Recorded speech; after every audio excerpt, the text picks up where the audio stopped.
اعوذ باللہ من الشیطان الرجیم بسم اللہ الرحمن الرحیم۔ اللہ کے نام سے شروع کرتی ہوں جو بہت ہی مہربان اور نہایت رحم کرنے والا ہے۔ روحانی وظائف چینل کی طرف سے تمام ویورز کو السلام علیکم ورحمۃ اللہ وبرکاتہ۔ میں اپنا چینل روحانی وظائف کے ساتھ آپ کی خدمت میں ایک نیا روحانی وظیفہ لے کر حاضر ہوئی ہوں۔ میرا آج کا روحانی وظیفہ ہے ہر لا علاج بیماری سے شفا کا روحانی وظیفہ۔ ویورز، اپنا وظیفہ شروع کرنے سے پہلے میری تمام ویورز سے گزارش ہے کہ سب مل کر میرے ساتھ ایک مرتبہ درود پاک پڑھ لیں، کیونکہ نبی پاک علیہ الصلاۃ والسلام کا فرمان ہے کہ جو بندہ مجھ پر ایک مرتبہ درود پاک پڑھتا ہے اللہ تبارک و تعالی اس پر 10 رحمتیں نازل فرماتا ہے۔ آپ بھی میرے ساتھ مل کر اس کار خیر میں ثواب میں حصہ لیں۔ الصلاۃ والسلام علیک یا رسول اللہ وعلی آلک وصحابک یا حبیب اللہ۔ الصلاۃ والسلام علیک یا نبی اللہ وعلی آلک وصحابک یا نور اللہ۔ تو آتے ہیں اپنے وظیفے کی طرف۔ میرا آج کا وظیفہ ہر بیماری سے نجات، ہر بیماری سے شفا کا روحانی وظیفہ ہے۔ ویورز، اکثر اوقات ایسی بیماریاں لگ جاتی ہیں کہ ہم لوگ ہر وقت پریشان رہتے ہیں۔ اس میں کوئی بھی بیماری ہو سکتی ہے، ہیپاٹائٹس کی بیماری ہو سکتی ہے، یرقان کی بیماری ہو سکتی ہے، کینسر جو کہ لا علاج مرض ہے اس کی بیماری ہو سکتی ہے، ٹی بی کی بیماری ہو سکتی ہے، ایڈز، کوئی بھی ایسا مرض ہے جو کہ لا علاج ہو جاتا ہے، آخری سٹیج پہ بندہ پہنچ جاتا ہے۔ ان تمام بیماریوں کا روحانی وظیفہ میں لے کر حاضر ہوئی ہوں۔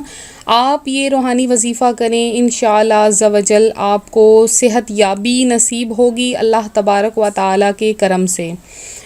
تو اللہ تبارک و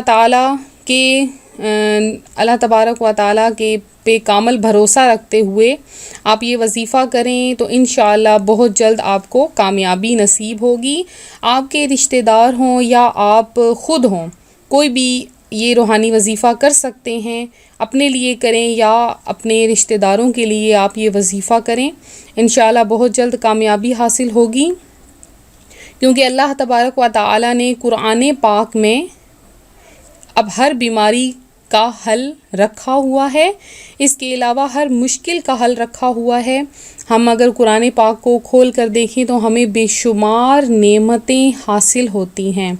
قرآن پاک جو ہے وہ وظیفہ نجات ہے، قرآن پاک جو ہے وہ ذریعہ نجات ہے۔ اگر ہم چاہتے ہیں کہ ہم نجات حاصل کریں ہر چیز سے، گناہوں سے، اپنے گناہوں کے مرض سے نجات حاصل کریں، برائیوں سے، بیماریوں سے نجات حاصل کریں، تو ہمیں اس کے لیے قرآن پاک کو زیادہ سے زیادہ پڑھنا پڑے گا۔ تو آتی ہوں میں اپنے وظیفے کی طرف۔ آپ کے لیے یہ جو وظیفہ ہے اس کو آپ نے کیسے پڑھنا ہے، کیا طریقہ ہے اس کا، آپ لوگ غور سے سن لیجئے۔ جب آپ نے غسل کرنا ہے، غسل کی آپ کی نیت ہونی چاہیے کہ میں کیا جو ہے وہ کس بیماری کے لیے، یا یہ میری فلاں بیماری ہے تو میں اس بیماری سے نجات حاصل کرنے کے لیے، چاہے وہ کوئی عورتوں کے امراض ہوں یا کوئی بھی جسمانی بیماریاں ہوں، تو آپ اس کے لیے پہلے نیت کر لیجئے کہ میں یہ نیت کرتی ہوں میری فلاں بیماری جو ہے وہ ٹھیک ہو جائے۔ اس کے بعد آپ نے اول آخر 11 مرتبہ درود پاک پڑھنا ہے۔ درود پاک پڑھنے کے بعد آپ نے سب سے پہلے پڑھنی ہے سورہ کافرون۔ سورہ کافرون پڑھنے کے بعد آپ نے پڑھنی ہے سورہ نصر۔ سورہ نصر پڑھنے کے بعد آپ نے پڑھنی ہے سورہ لہب، اور سورہ لہب کے بعد آپ نے سورۃ الاخلاص پڑھنی ہے۔ اس کے بعد آپ نے سورہ فلق، اور اینڈ پہ آپ نے سورہ ناس پڑھنی ہے۔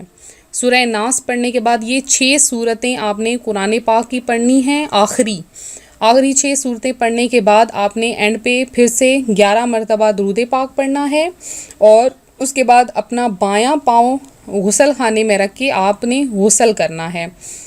غسل کرنے جب آپ نے بایاں پاؤں اپنا اندر رکھنا ہے، اس اندر رکھنے سے پہلے آپ نے جو ہے وہ باتھ روم میں جانے کی، غسل خانے میں جانے کی جو ہے وہ آپ نے نیت کر لینی ہے۔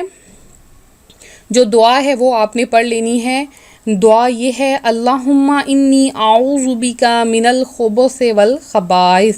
یہ آپ نے دعا پڑھ لینی ہے. ایک دفعہ پھر سن لیجئے. اللہم انی اعوذ بک من الخبث والخبائث.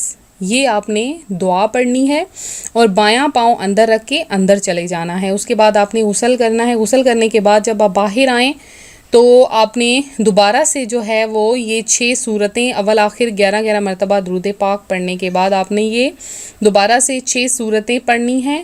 اور 6 صورتیں پڑھنے کے بعد پھر سے آپ نے ویسے ہی 11 مرتبہ درود پاک پڑھنا ہے. اور تو انشاءاللہ عز و جل آپ کی تمام بیماریاں، تمام لا علاج مرض بیماریاں جو ہیں وہ آپ کی ٹھیک ہو جائیں گی انشاءاللہ عز و جل. اللہ تبارک و تعالیٰ کی ذات پر کامل بھروسہ رکھیں.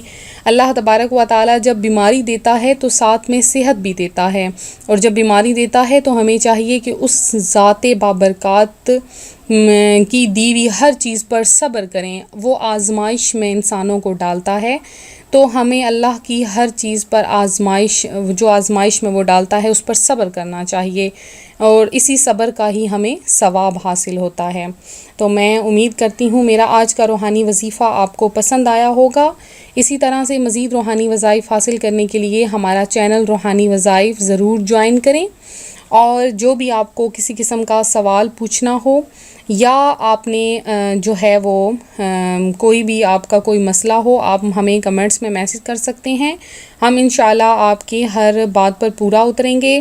آپ کو اسی طرح کے روحانی وظائف مہیا کیے جائیں گے. اس کے علاوہ کسی نے دعا میں حصہ لینا ہو تو آپ ہمیں کمنٹس کر سکتے ہیں. آپ کے لیے خصوصی دعا کی جائے گی. انشاءاللہ آپ کی ہر بیماریاں اللہ تبارک و تعالی دور فرمائے.